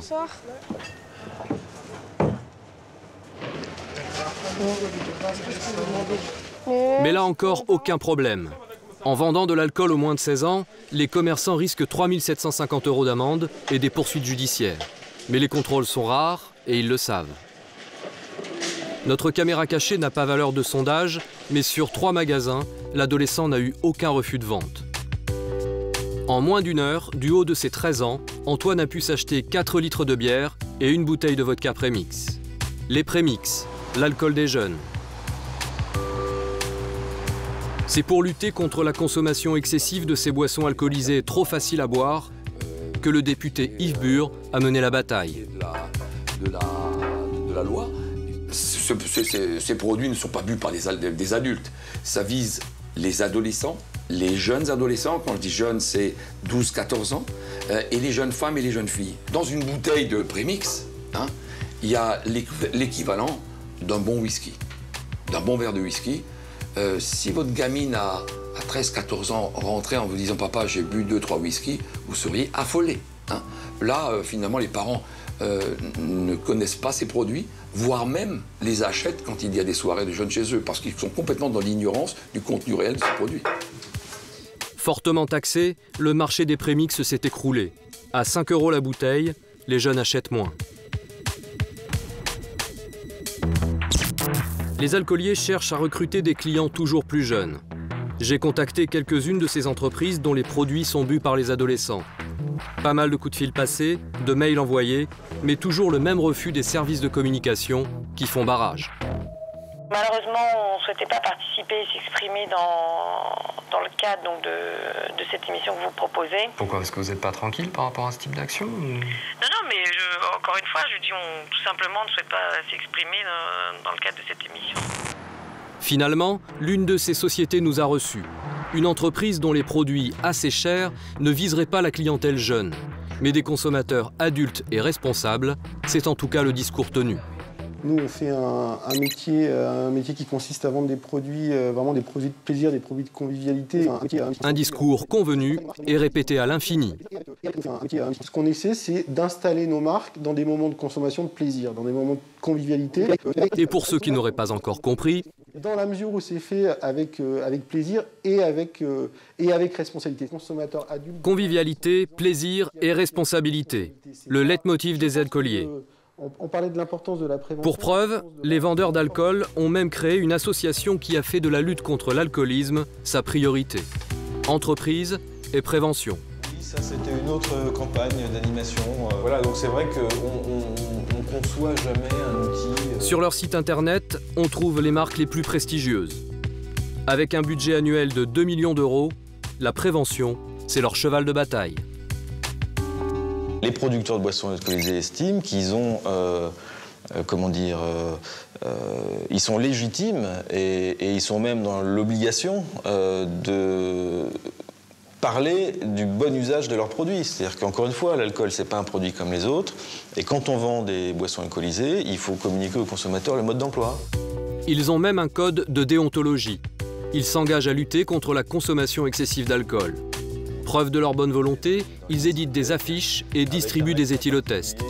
À noter quand même que chez Entreprise et Prévention, rien n'est gratuit. Éthylotest, t-shirt, chez les alcooliers, la prévention s'achète. Mais faut-il vraiment laisser aux alcooliers le soin de faire de la prévention? Ce n'est qu'une prévention mise au service d'une stratégie de marketing. C'est-à-dire qu'il faut montrer quelque part que l'entreprise qui vend des alcools forts, notamment en direction ciblée sur les publics jeunes, est aussi responsable et se préoccupe de la protection des mêmes jeunes. On voit bien que ce n'est pas très crédible. Et donc, je crois qu'il faut le dénoncer. À la rédaction de Cellules de crise, nous avons d'autres exemples de l'art consommé des alcooliers pour séduire les jeunes. 2 doigts de promotion pour 1 doigt de prévention. En fait, dès qu'il y a un support pour les jeunes, il y a de la pub pour l'alcool. Ça, c'est les journaux de cinéma. Si on retourne en 4e de cours... Mais attends, ce sont des journaux pour quel âge, ça? C'est ciblé La cible, c'est 15-24 ans. Le sigle obligatoire de l'abus d'alcool est dangereux, moi je le vois pas, il faut des lunettes là pour voir ça. Alors ça, c'est un peu le problème. Il est confondu là dans le noir, le gris, le blanc, tu vois, regarde. Il n'est pas visible quoi, en gros. C'est pas visible, sur les paquets de cigarettes, c'est super visible. Ouais. Et là, sur l'alcool... Ce qui est prouvé aussi, c'est qu'il devrait un peu changer le message parce qu'on est tellement habitué à ce message-là qu'on le voit même plus. Ce qui est en revanche très explicite, c'est le matraquage des publicités pour l'alcool. Petit détour par la Bretagne pour une belle illustration de la déontologie des alcooliers ou comment faire connaître sa marque à des gamins grâce à de grandes affiches en couleur. Ça s'appelle le géomarketing. Explication dans les rues de Rennes avec Karine Galopel-Morvan, spécialiste marketing. Donc le gros bâtiment, vous voyez là, c'est le lycée, donc il y a plein d'étudiants, il y a plein de jeunes qui viennent attendre leur bus ici. Et puis à 50 mètres là, à peu près, il y a une école primaire et maternelle. Une école primaire et une maternelle cernées par des affiches pour la vodka. Au moins 4 dans un rayon de 100 mètres. Impossible d'y échapper, même pour un enfant. La publicité laisse des traces dans la mémoire. À partir du moment où elle est répétée, à partir du moment où il y a une exposition entre la cible et la publicité. Même si c'est près d'une école maternelle ou d'une école primaire, c'est pas grave, quoi. Enfin, ils perdent pas leur argent. C'est extrêmement important d'ancrer le nom d'une marque dans la mémoire de la personne, même si c'est pas un consommateur actuel. Alors, la loi E20 autrefois interdisait ce genre de publicité. Oui. Pourquoi c'est à nouveau autorisé? Parce que la loi E20 elle existe toujours. Le lobby des industriels de l'alcool qui a réussi à réintroduire ce support. Ils ont cette force, quoi. Oui, ils ont cette force, bien sûr. Pour vous donner une illustration du rapport de force, hein, entre les petits bras que nous sommes et les gros bras que sont les alcooliers, dites-vous tout simplement que une journée de promotion, uniquement de promotion, hein, pas de bénéfice, de promotion de l'alcool, égale une année, le budget d'une année de prévention. Voilà. Exaspérés de ne pas être entendus, les 13 000 adhérents de l'association Vie Libre ont décidé de se lancer eux aussi dans le lobbying. J'attaque par Bachelot. Ministres, députés ou sénateurs, ce que les membres de Vie Libre veulent obtenir, c'est qu'enfin les alcooliques ne soient plus anonymes, qu'on ne débatte plus de l'alcool sans eux. Vous pouvez me refaxer votre lettre ou je vais... écoutez, je ne peux pas vous dire, là, je l'ai pas en tête, votre courrier. Donc. Je peux espérer avoir des nouvelles à quel moment? Je vais regarder et je vais vous rappeler. Attendons. Une semaine, ça fait à peu près 1000 morts de plus. Oui, d'accord. Hein, 45 000 morts par an, 52 semaines, voilà. Attendons. Difficile d'être entendu. Pour Alain, cela témoigne du peu de considération envers les malades alcooliques. Un Français sur 10 serait dépendant, mais c'est forcément de sa faute, car après tout, personne ne le force à boire. Alcoolique, il est veule, il n'a pas de volonté, qui a bu boira, etc., etc. Vous êtes un coupable, il y a écrit coupable. Et maintenant, il faut renverser les choses. Et il faut mettre la culpabilité où elle est. La culpabilité, elle est dans les pourvoyeurs. C'est d'abord le dealer qui est coupable. C'est pas celui qui consomme au départ. En 2005, l'État a encaissé près de 3 milliards d'euros de taxes sur l'alcool. Face à un tel chiffre, les représentants des malades alcooliques ne pèsent pas bien lourd.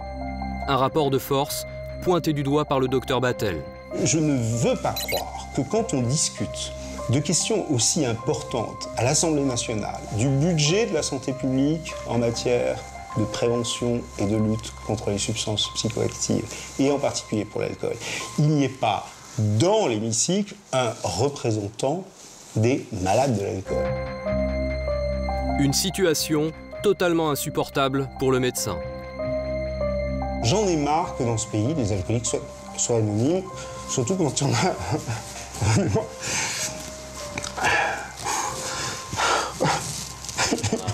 C'est pour ces émotions, ça va revenir.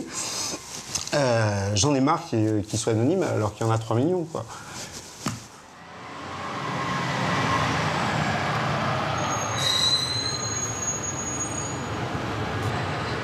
Blois, 7 h du matin. Émilien fait partie de ces 3 millions d'anonymes. Il a bu pendant 8 ans tout ce qui lui tombait sous la main. Aujourd'hui, son petit déjeuner, c'est cachet café. C'est l'antidépresseur comme je prends tous les matins. Mais faut pas que j'oublie parce qu'après, une journée ça va, mais 2 jours, ça commence à tourner un petit peu la tête. C'est pourtant pas grand chose, j'appelle ça un bonbon. Mais c'est juste l'antidépresseur, c'est plus du tout le Valium, tout ça, j'ai tout arrêté. Il y a 1 an et demi ou 2 ans, on t'aurait attaqué par quoi? J'aurais attaqué par une bière. À 4h30 du matin, j'étais déjà en train de penser à ma consommation d'alcool du matin déjà et les prévisions de la journée. Émilien a 26 ans. Il a commencé à boire à l'âge de 16 ans. De quelques bières par week-end, il est progressivement passé à quelques bières par jour, jusqu'à boire 30 bières par jour, 1 bouteille de whisky par jour, 1 bouteille de mousseux par jour. En 8 ans, il est devenu l'ombre de lui-même, un rien. Si j'aurais pas su m'arrêter à temps, j'aurais fini... J'ai eu de la chance d'avoir mes parents, mais j'aurais eu des parents loin ou ailleurs, j'aurais été dans la rue. Oui. Il y a de fortes chances. Même si ça se trouve, j'aurais peut-être même pu y finir avec mes parents, parce que sur la fin, c'était hyper dur aussi pour eux, quoi. Et puis je commençais à avoir des hallucinations sur la fin, quoi. Alors ça me rappelle toutes les nuits que j'ai pu passer en discothèque Je faisais le jeudi, le vendredi, le samedi, voire des fois le dimanche en discothèque. Aujourd'hui, t'es plus le roi de la nuit, quoi. Non, je suis plus le roi de la nuit, non. Non, non, je suis devenu monsieur tout le monde. J'ai une vie plus banale, ouais. Grâce à une cure de désintoxication, Émilien est aujourd'hui alcoolique abstinent. Lui aussi est membre de l'association Vie Libre. Sevré mais fragile, il reprend sa vie sans une goutte d'alcool. Pas facile, parce que l'alcool est partout. Il y a de l'alcool dans la sauce tomate, je peux pas faire les crépinettes non plus, parce que le concours vin pour demain, bah, tu n'y auras pas droit, mon petit. Et alors tu vas pouvoir manger le pâté, alors. Pour la maman d'Émilien, le plus dur souvenir de ces années d'alcool, c'est son impuissance à aider son fils. Mais ça a été très, très douloureux. Ça nous a perturbés quand même, ton papa, moi, tes frères et sœurs. Est-ce que tu te rendais compte à ce moment-là à quel point tu pouvais nous mettre dans le désarroi, dans la peine, dans les soucis? Alors je mettais les jours au bout des jours. J'avais plus d'avenir. Plus du tout. Je lui disais, mais il n'était pas réceptif. Il n'était pas réceptif. Il vous demandait à boire? Oui, il me demandait, oui. Et le soir, il n'était même pas content quand il n'y avait pas ce qu'il fallait. Et j'avais vraiment la sottise de courir au supermarché avec la honte à la dernière minute avant la fermeture du magasin pour aller chercher le litre de mousseux que je cachais dans une pochette. Et moi, c'était très contraignant. Mais bon, comment faire? J'étais partagée, j'aurais bien ne pas voulu aller la chercher, cette bouteille. Mais voilà, comment faire? Comment faire? Cette question que se posent ses parents, nous nous la posons également à la rédaction de Cellules de crise. Émilien, lui, s'en est sorti.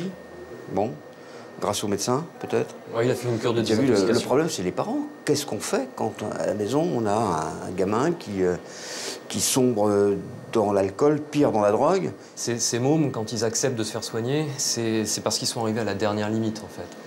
Et quand c'est avant qu'ils arrivent à cette limite, ils n'ont pas envie de consulter un médecin, puisqu'ils se disent tout va bien, on n'est pas malade, on n'a pas de problème, il n'y a pas de danger. Là, dans votre reportage, on voit une bande de jeunes. On ne pourrait pas, je ne sais pas, en prendre 2, 3, les amener voir un spécialiste? Est-ce que ça serait possible de le faire, ça? Uniquement sous forme d'échange. Il faut vraiment leur dire que le médecin ne va pas s'adresser à elles comme des malades. C'est simplement une sensibilisation peut-être à un problème. Finalement, elles sont 3 à avoir accepté notre proposition de rencontrer un médecin spécialiste des addictions. Bien sûr, elles sont sceptiques quant à cet entretien, mais elles ont décidé de jouer le jeu, de tout dire, de ne rien cacher.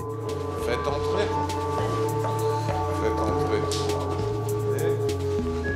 Nous sommes dans une clinique de Boulogne-Billancourt. Le docteur Loewenstein reçoit le trio de filles, sans détour et sans faire la morale. La discussion peut commencer. Alors, qu'est-ce qui te plaît, qu'est-ce que tu recherches dans ce dépassement, dans cette perte de contrôle, quoi? C'est ça, c'est la perte de contrôle que j'aime. C'est être là, avoir la tête qui tourne et bim, je pars dans les murs et je tombe et je me glisse. Je sais pas. Non, je sais pas, c'est une sensation que j'aime bien. Toi, tu dis que t'aimes bien perdre cette coordination, rentrer dans les murs. Ah, j'adore. C'est génial, quoi. Ouais, c'est cool. Ah non, truc de... Comme si tout d'un coup, enfin, ne plus avoir la maîtrise de toi. Quel soulagement. Juste un petit test toutes les trois, pardon. Quoi. Tu penses que tu as une de tes 2 amies qui est en danger avec ses consommations? Non. Tu penses que tu as une de tes 2 amies qui est en danger? Ouais. Tu penses que tu as une de tes 2 amies qui est en danger? Peut-être, oui. Ça n'arrête pas ces bêtises, oui. Jessica est identifiée comme la plus accro, parce qu'elle mélange alcool et drogue avec de moins en moins de modération. Ses amis s'en inquiètent. Le jour où il lui arrivera quelque chose, je me dirais que j'ai laissé faire, j'ai cautionné. Et j'aurais peut-être dû en parler, peut-être dû l'amener voir quelqu'un, j'aurais peut-être dû lui prendre tous ses cachetons, lui faire ce soir, non, tu picoles, mais tu touches pas à ça. C'est pas tout à fait la même chose, tu vois, de prendre une substance en abus que de prendre 3 ou 4 substances en abus.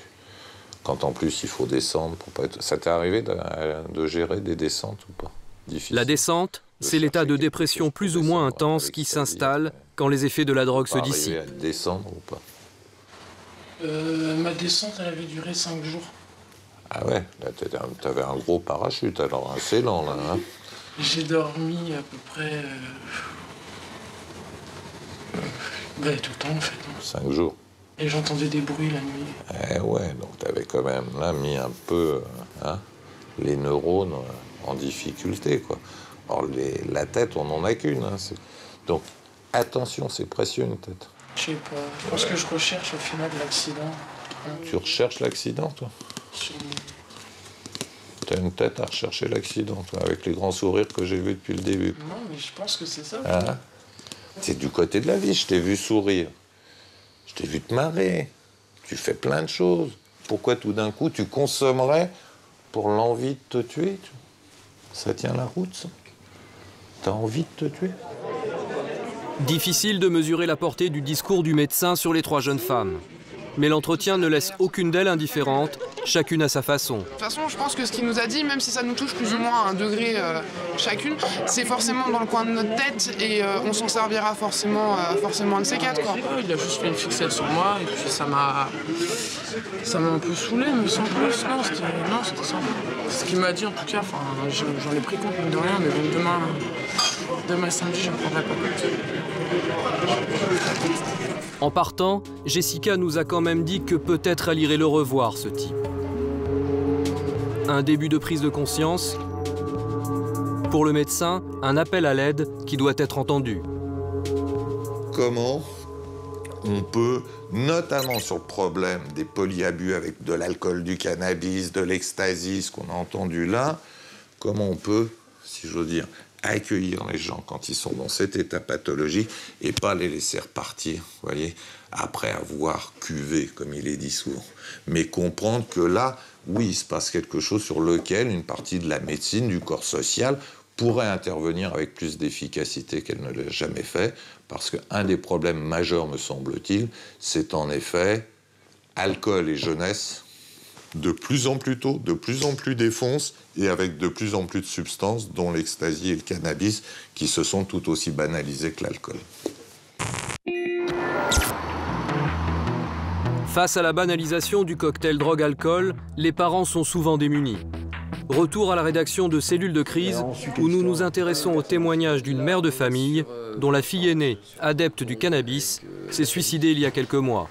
Nathalie, c'est la maman. Nathalie, c'est la maman. Il y a 2 filles. Il y en a une qui est décédée et l'autre... À cause de l'alcool et de la drogue. On ne peut pas dire que c'est à cause de l'alcool et de la drogue. Elle avait une forte consommation de cannabis et elle consommait aussi de l'alcool. Elle a une deuxième fille qui a 14 ans et qui, depuis 3-4 mois, s'est installée dans une consommation de cannabis. Ah ouais, donc elle n'est pas encore dans une grosse consommation, mais elle fume très très régulièrement. Aujourd'hui, elle sait plus ce qu'elle doit faire pour que sa fille, en fait, se sorte de là. C'est-à-dire que la gamine, elle a 14 ans, elle dit « Moi, pour rire aujourd'hui, j'ai besoin de prendre du cannabis, sinon je suis triste. » Et c'est en ça que ça rejoint d'autres consommations de cannabis chez des jeunes qui n'ont pas vécu ce même drame, mais qui utilisent le cannabis comme un antidépresseur. Je ne sais pas si elle va vouloir parler. C'est pas sûr. Qu'est-ce qui la bloque? Qu'est-ce qui fait qu'elle n'a pas envie de parler? Déjà, elle ne veut pas parler de sa sœur, parce que je pense que c'est ce qui bloque le plus, hein. C'est la douleur. Rachel, la fille aînée de Nathalie, consommait du cannabis. Beaucoup de cannabis. Cette enfant sans histoire jusqu'à l'adolescence s'est lentement détruite jusqu'à mettre fin à ses jours. C'était il y a 6 mois, elle avait 21 ans.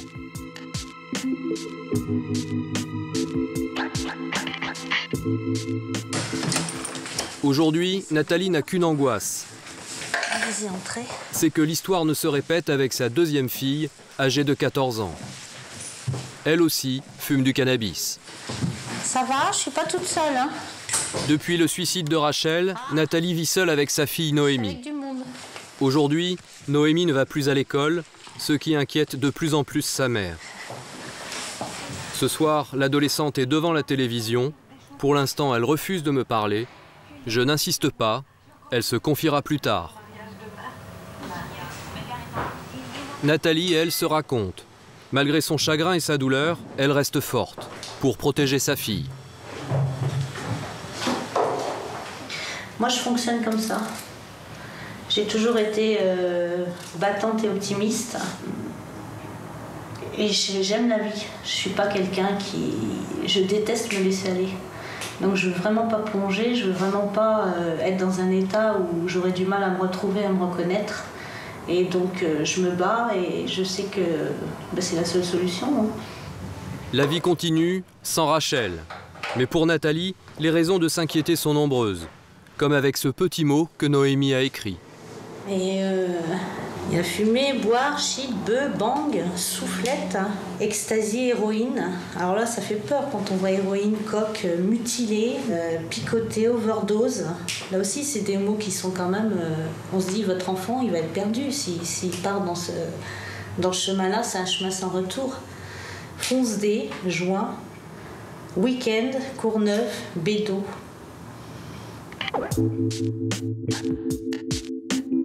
Ce mot-là n'est pas le seul, donc je pense qu'elle doit savoir qu'un jour ou l'autre, si je ne l'ai pas déjà lu, je le lirai. C'est parfois des messages aussi, il faut le prendre comme ça. On laisse traîner des choses où on sait que ce sera lu. C'est une façon de s'exprimer pour que les parents réagissent, tout simplement. Mais écoute, je vais te montrer la chambre de mes filles, qui est maintenant devenue la chambre de ma petite fille. Maintenant, elle dort, la grande dormait dans ce lit et elle a pris sa place, elle dort dans le même lit. Quand vous en parlez à des psys, à des médecins, qu'est-ce qu'ils vous conseillent? Comment parler à un enfant qui fume du cannabis? Rien du tout. À part certains médecins qui m'ont dit que c'était pas grave, que la consommation de cannabis, c'est pas vraiment grave, qu'il faut pas en faire tout un plat. Des médecins vous ont dit ça? Bien sûr, oui. Des médecins, un médecin généraliste m'a dit ça et un psychiatre qui est venu à la maison, qui lui a dit ça aussi. Tu te souviens, tu me disais que tu connaissais pas... Nous sommes là depuis 2 heures et Noémie est un peu sortie de sa réserve. Elle acceptera même de parler de sa consommation de cannabis, mais ce sera à notre prochaine rencontre. 15% des jeunes expérimentent le cannabis dès le collège. 15%, c'est un adolescent sur 7. Et parfois, ils se font prendre. Nous accompagnons les policiers de la brigade anticriminalité de Créteil. On arrive. Pour ces spécialistes du flagrant délit, rares sont les journées sans interpellation pour stupéfiants. Ce soir, la routine. Un adolescent de 14 ans roule tranquillement un joint dans un jardin d'enfants. Dommage pour lui, le policier l'a vu. Tu l'as acheté où? Tu l'as acheté quand? J'ai acheté... C'est un pote qui me l'a filé. En fait, c'est un mec qui me l'a filé dans la rue. Ouais, pardon. Pas de drogue sur lui, mais ce joint qu'il n'a pas eu le temps d'allumer. Je le connais pas, le mec. Tu savais que tu prenais un risque, non? Bah, mais voilà, quoi. Pas pour un joint. Autant, voilà, comme je serais dealer, j'aurais 21 kilos sur moi. Je veux bien, là, je m'en se direct. Mais voilà, un joint, monsieur, je suis consommateur. Ouais, voilà. Là, t'es inquiet, là? Ouais. Bon, il te finira au poste. C'est pourtant bien au poste qu'il va finir. Pour 14 ans, cet ado est du genre costaud. Mais il reste un enfant qui a peur de la réaction de ses parents. En France, il y a environ 85 000 interpellations par an pour usage de cannabis. Le consommateur, même occasionnel, s'expose à une peine d'1 an de prison et à 3 750 € d'amende. Une sanction qui ne dissuade personne. Ouais. L'adolescent va maintenant devoir s'expliquer sur sa consommation. Ouais, bah, alors, vous allez m'expliquer tout ce qui s'est passé. Vous pouvez enlever les mains des poches, s'il vous plaît. Alors, est-ce que c'est bien ce joint? Oui.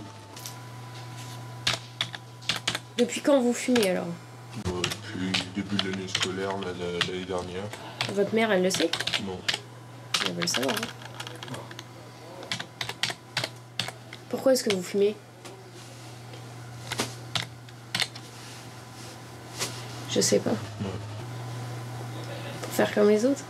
Non, mais... Non, je sais pas. Est-ce que vous êtes prêt à vous faire soigner pour arrêter? Je suis pas malade. Oh, ouais, voilà. Et alors, je ne suis pas malade.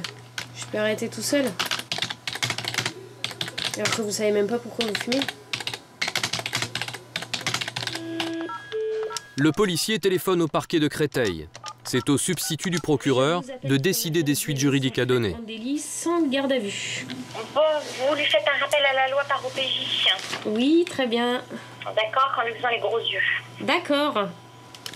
C'est quoi un rappel à la loi? Un avertissement. Concrètement, ça... C'est un papier dans lequel il dit qu'il n'a pas le droit de recommencer dans les 3 ans, sinon dans ce cas-là il sera puni en fait. Donc c'est vraiment ce qu'elle dit, c'est les gros yeux quoi. Et un bout de papier. C'est ça. Bon, maman elle est là, hein. Elle va être très contente. Hein? Je vais venir te chercher la ligue, la prochaine fois elle venait pas te chercher. C'est vrai, hein? Mais bon, elle est pas méchante non plus. Elle va essayer de comprendre. Et non. Par le procès verbal, la mère apprend que son fils de 14 ans fume du cannabis depuis 1 an. Quand même, un an. Eh ben. Vous saviez, madame, qu'il consommait du cannabis? Je le savais non, mais j'avais sincèrement un petit doute. Donc, je faisais plus ou moins ses poches, tout ça, mais je trouvais rien. Il n'a pas le sentiment que c'est grave, en fait. Il n'a pas le sentiment que... Il dit c'est qu'un joint, quoi. C'est pas... Ouais. Qu'est-ce que vous en pensez de ça? Je pense que c'est une mode comme les jeunes avant, à fumer la cigarette, et puis là, c'est le cannabis. Je banalise pas, mais c'est vrai qu'il y a d'autres choses plus graves, et ça aurait pu être plus grave.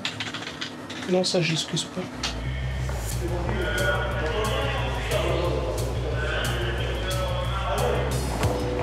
Alors, faut-il banaliser ou pas l'usage du cannabis et accepter que jeunesse se passe? Y a-t-il un réel danger pour un adolescent à en consommer? J'ai donné rendez-vous au professeur Costantin à la rédaction de Cellules de crise. Ce membre de l'Académie de médecine est un spécialiste des addictions. Pour lui, le cannabis, ce n'est pas anodin. On n'a plus le droit de jouer avec cette drogue. On n'a plus le droit d'avoir cette espèce de rire gras, complaisant, festif, récréatif. On est dans le domaine du drame annoncé. Il faut savoir que de toutes les drogues, je dis bien de toutes les drogues, le cannabis est la seule drogue à se stocker très durablement dans le cerveau. Un joint, c'est 1 semaine dans la tête. Le cerveau de l'adolescent est un cerveau en devenir, est un cerveau en construction. Et le cannabis, là-dessus, n'est pas un engrais. C'est plutôt un herbicide. Il va troubler la mise en place d'un certain nombre de connexions neuronales.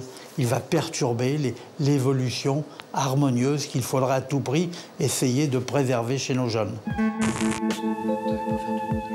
Retour chez Nathalie et Noémie. L'adolescente se raconte.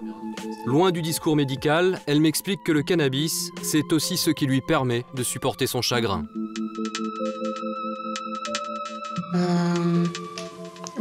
Ça permet de rire quand tu bloques.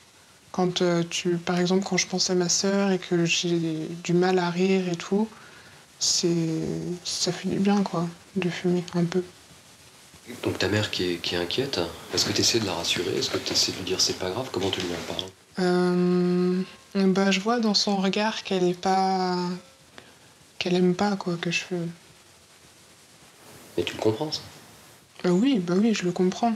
Mais j'ai pas envie d'arrêter de fumer. Peut-être de diminuer, mais pas d'arrêter. Tiens. Chaque fois que Nathalie en a l'occasion, elle tente de persuader sa fille de stopper sa consommation de cannabis. Je crois qu'il y a des cigarettes. Merci.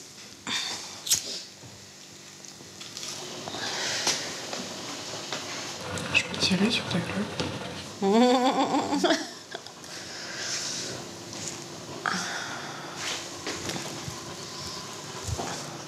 On va arrêter bientôt. Hein. Ouais. Si moi j'arrête de fumer, t'as plus le droit de fumer ici, je te le dis tout de suite. Ça va être terminé. Hein. C'est important que tu puisses en parler avec elle en gardant le sourire, justement, sans... Je pense que c'est plus important qu'en m'énervant. Parce que c'est vrai qu'on en parle plus facilement et que... ça fait plus avancer les choses. Hein. Voilà, oui, c'est... Sinon, il n'y aurait pas de dialogue entre nous. Il n'y aurait pas de dialogue et non seulement je ne serais pas au courant de ce qu'elle consomme, et en plus, elle le ferait peut-être par rébellion ou par énervement. Alors que là, on discute.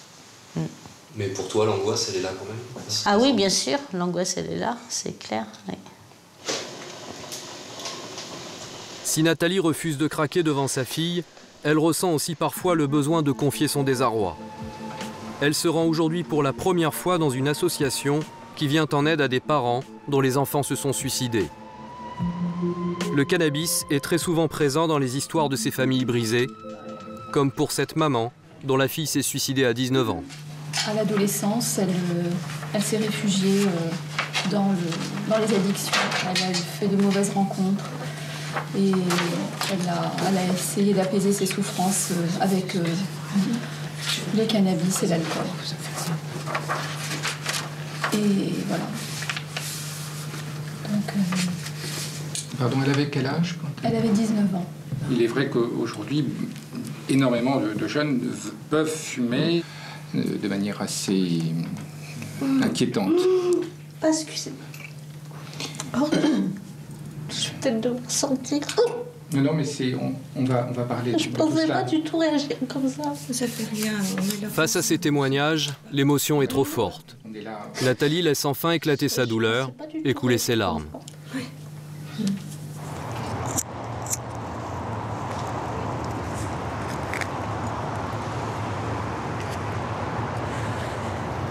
Je me dis, si j'avais eu de l'argent, je serais partie, j'aurais déménagé, j'aurais changé de ville, j'aurais changé d'emploi. Mais bon, financièrement, c'est pas facile. Donc il faut faire avec ce qu'on a. Et